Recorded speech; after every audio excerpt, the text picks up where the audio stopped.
Four-time F1 world champion Lewis Hamilton says it's likely Daniel Ricciardo will remain a Red Bull Racing driver for the foreseeable future. The Australian is a free agent at the end of 2018 for the first time in his F1 career and hopes to secure a drive with either Ferrari or Mercedes. But Hamilton poured cold water on him joining either manufacturer squad, with both teams likely to retain their driver lineups.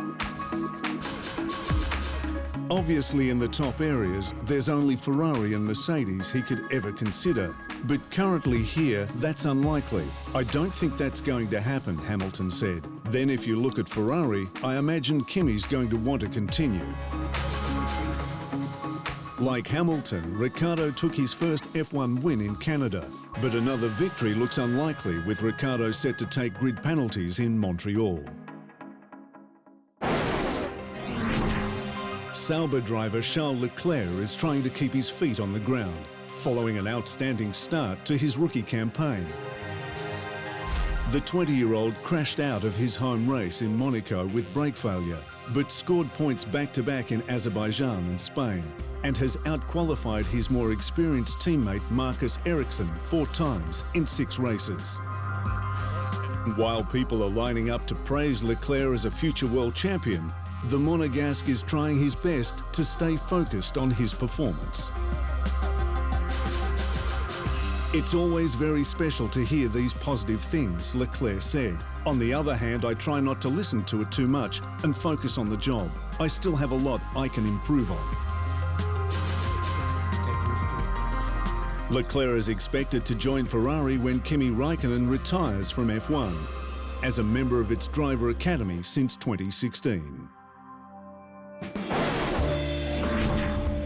Force India co-owner Vijay Mallya has stepped down as a director of the team, but will retain his position as team principal. The 62-year-old is fighting an extradition request to face charges in India of fraud and money laundering, and has resigned from his director's role at the Silverstone-based team to focus on the legal proceedings. He will be replaced on the Force India board by his son Siddharth. I have my own legal issues to take care of, so it's better that the company remains unaffected, he said.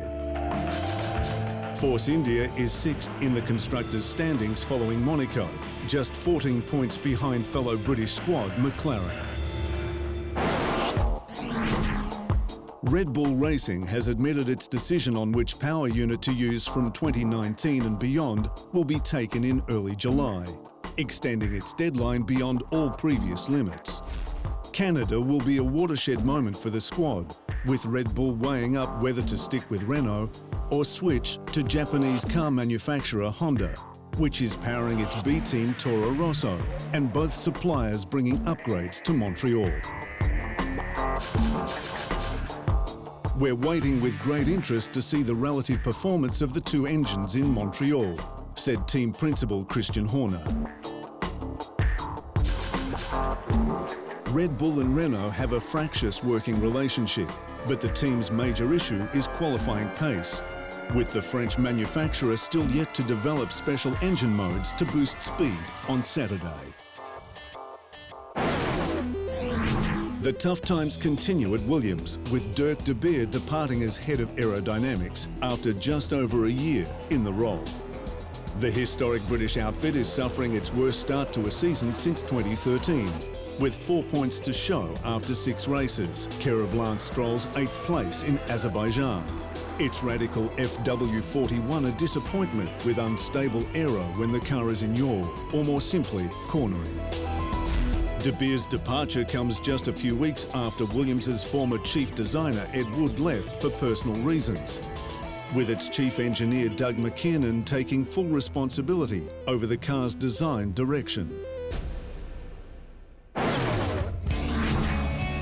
McLaren Racing CEO Zak Brown says Formula One will remain the team's #1 priority, should it expand its involvement into either IndyCar or the World Endurance Championship. It's reported McLaren is considering a full-time IndyCar campaign as early as 2019, as a result of Fernando Alonso's competitive showing at the Indy 500 last year, leading the iconic race for 27 laps and was in 7th when his engine blew just 21 laps from the checkered flag. But Brown says an expansion cannot come at the cost of F1 performance, with the squad now back on the rise.